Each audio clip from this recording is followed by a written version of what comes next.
go. Let's go. It's book club time, boys. It is book club time. History of Heartbreak by Dan Minnesota. And this week we are in chapters 3 and 4, and we're going to start off with Court Jesters, which is, Minnesota. It was what a very once proud the Timberwolves, right? Well, Timberwolves / Lakers. Timberwolves, Lakers, the Minnesota Muskies as well here.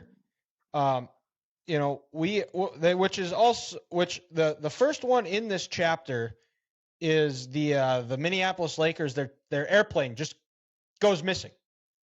They just fall off the grid, and they end up landing in, well, where's the town at here? In Carroll, Iowa. They land in Carroll, Iowa, and and Minnesota has a history of cheap owners, and this is for every sport of what we've read so far. And as we get into the baseball one, it definitely. Oh, that's worse. We'll see why. That's worse. Yeah, that's worse. And the owner at the time was Bob Short. And when they they found a way to get back, and then they hopped back on the plane, and they had to use fire trucks to land in Carroll, Iowa, which is actually kind of a cool story. Is on the 50th anniversary of this, the LA Lakers now, they donated $25,000 to the city of Carroll, Iowa, and I think I tweeted you guys that, or sent you guys a link for that when it was tweeted out at some point over the summer, was that they built in 2010 to kind of as like a thank you and dedication to the plane landing. Because the people in the town turn all their lights on so it could land safely. Yeah, fire trucks. Yeah. Yep. And so the owner got a call that the plane had landed in a cornfield in Iowa. And then Elgin Baylor, who was playing for the Lakers at the time, he said he didn't even realize. Said it was the smoothest landing that he ever felt. And then the first person to approach the plane when it landed was a mortician to see if everybody was still alive. And then they had to fly their next trip. They had to fly on the same plane. And the teams, some of the players didn't want to do it, and then their owners said they'll lose their job if they didn't get on. So that Minnesota sports, that sometimes you just gotta laugh. Well, and the best one was this: is when they moved to Los Angeles, they were getting back on the plane, and Elgin Baylor asked the current owner. He said, "I've seen this plane before. Where'd you get it?" And he goes, "Well, I bought it from some SOB named Bob Short." Who was the owner? Was the owner? It's funny. And then the next one is the tough one. The Lakers moved to Los Angeles, and what's crazy about this is the success that the Lakers had in Minneapolis, and they still were not able to draw fan attendance. They had some, George Mikan, who when a couple of episodes ago, Ross Brendel had on his Mount Rushmore of Minnesota sports, and then was also the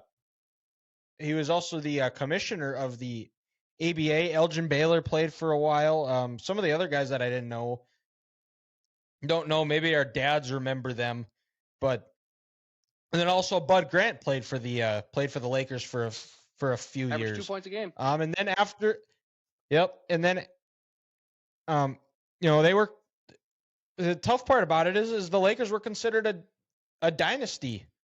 They won 6 championships in 7 years, and they still couldn't get fans to show up. And what makes you wonder what could have been if they would have found a way to stay there, but they didn't. And the Minnesota has the Timberwolves. Do we want to pick our favorite ones out from each chapter? We could, yeah. The Wolves, they trade away their first Timberwolf. They also tried to move the team to New Orleans. When they traded away the first Timberwolf, it was part of the expansion draft, and they take Rick Mahorn, who didn't even play for the Well, Wolves. you feel bad for Rick Mahorn. He just wins a championship in Detroit. And then at the parade, they go, oh, hey, by the way, we're shipping you off to Minnesota to play for some expansion team. What?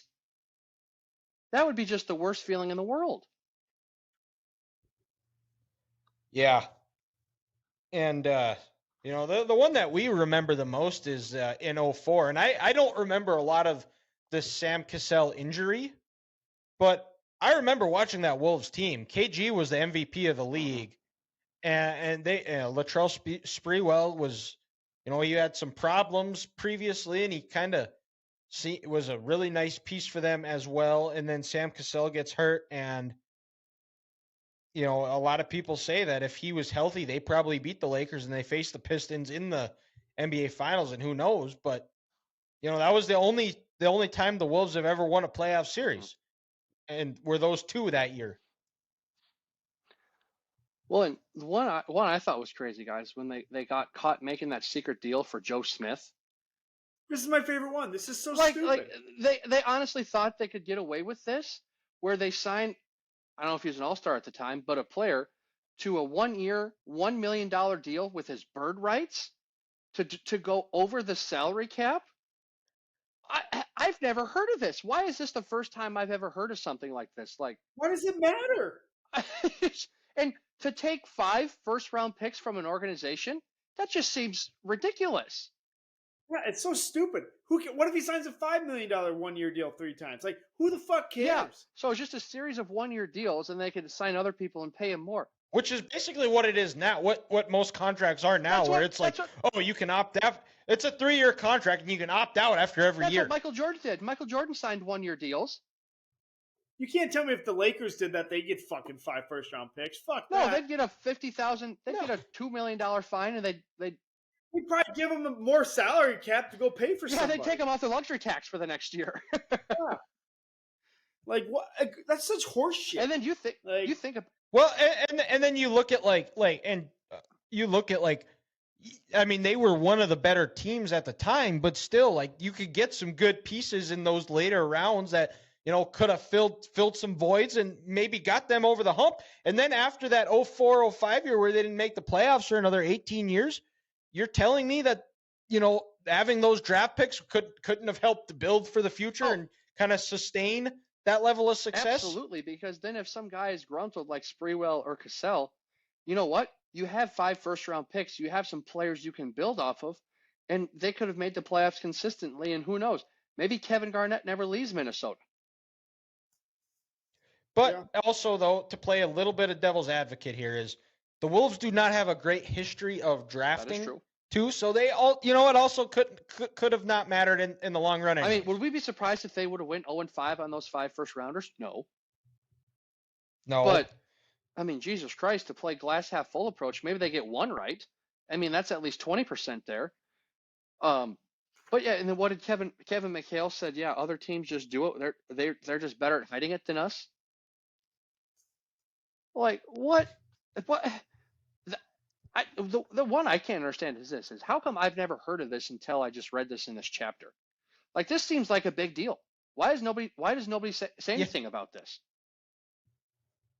Yeah, I don't know. Well, and it also, because they've also been so bad in drafts, it doesn't matter. Like where they in the 2009 draft where they take 3 point guards and not one of them is named Steph Curry. And then Kevin Love tweets, "What are we doing that night?"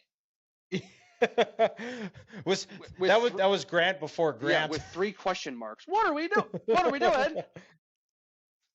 I mean, you can't make this up. And then for the Wolves to trade Kevin Garnett to Boston and get 5 players and only 2, Big Al lasted more than 3 years. Like, really? Yeah, just an awful trade. Well, McHale also did his buddy Danny Ainge a favor. Oh, hell yeah, he did. Because I heard some people say the Lakers' offer for KG was better than what Boston gave, but Kevin didn't want to give the Lakers a favor. And he gave his buddy Danny Ainge a hand job underneath the dinner table, and life was good. Well, I wonder what the Lakers offered him. I bet you think Lamar Odom was part of that deal? He could have. Yeah, he could I have bet you been. would have been. They wouldn't have gotten. They would have gotten Gasol had they gotten KG. Yeah.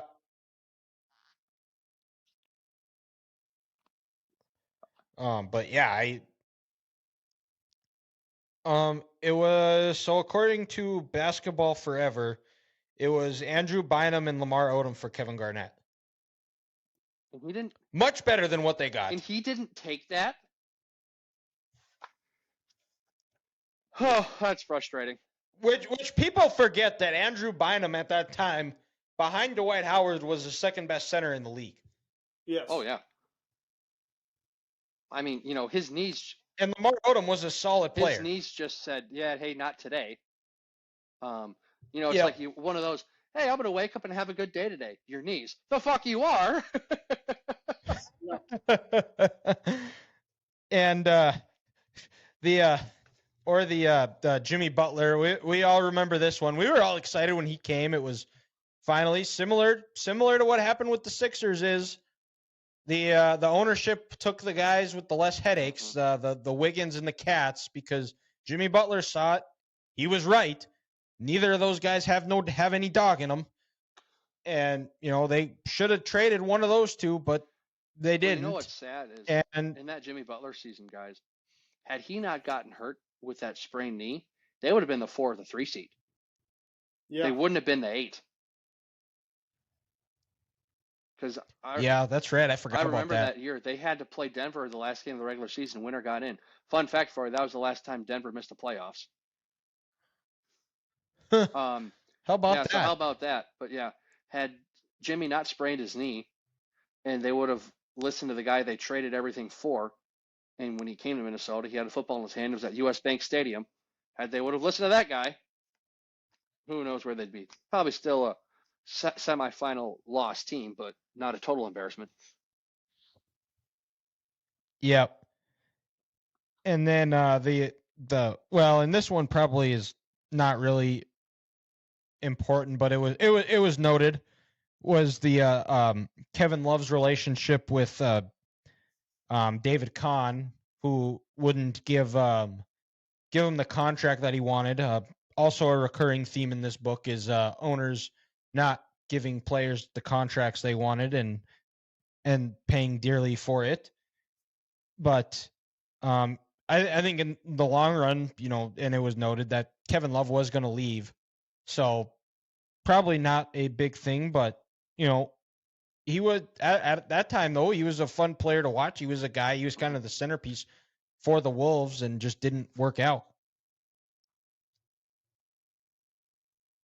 But you guys got anything for the rest of chapter 3? That's pretty much it. Not